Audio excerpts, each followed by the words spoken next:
realized that a lot of things changed. And I felt like a lack of control. And I didn't know, like, okay, where am I taking this? Where are we going? And one of the things that I realized by speaking to other people was that I was not assuming responsibility and accountability. I'm fortunate because I get to work in what I enjoy doing.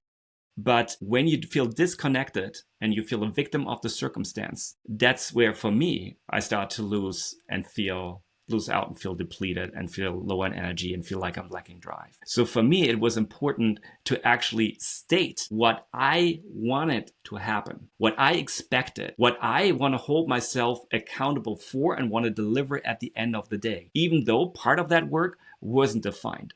But the conversation went like, okay, we are heading in this direction. This is what we want to accomplish. And based on that, I think the next step would be X, Y, and Z.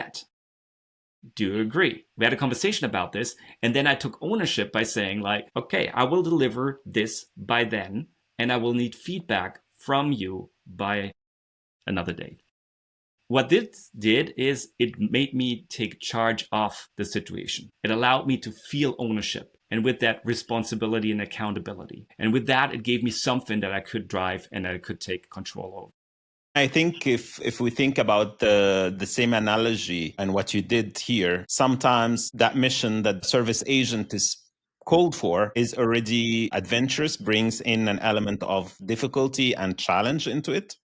While people are going back to everyday life and maybe they don't even have clarity, or like organizations are trying to navigate some stuff and it doesn't feel as challenging necessarily for them or as clear. Oh, like what sort of a heroic story are we trying to build here? And what you did in your case is you took control of defining what this challenge is going to be. You didn't give me a challenge. I'm going to give myself a challenge. This is the sort of a hero story I want to live. Is that the case? It's like asking yourself, what would that make exciting for me? Like, what needs to be true in order for that to be like something that I'm excited about?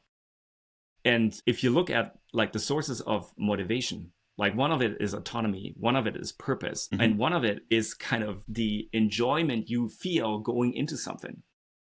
And if you look at all these sources, you can actually pinpoint what's lacking for you. And if you know that, I think it's your responsibility to shift that, because you can. And that's what many people are not aware of.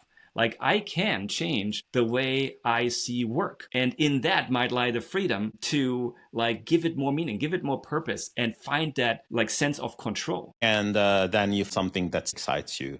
And then you are able to be the hero of your own story.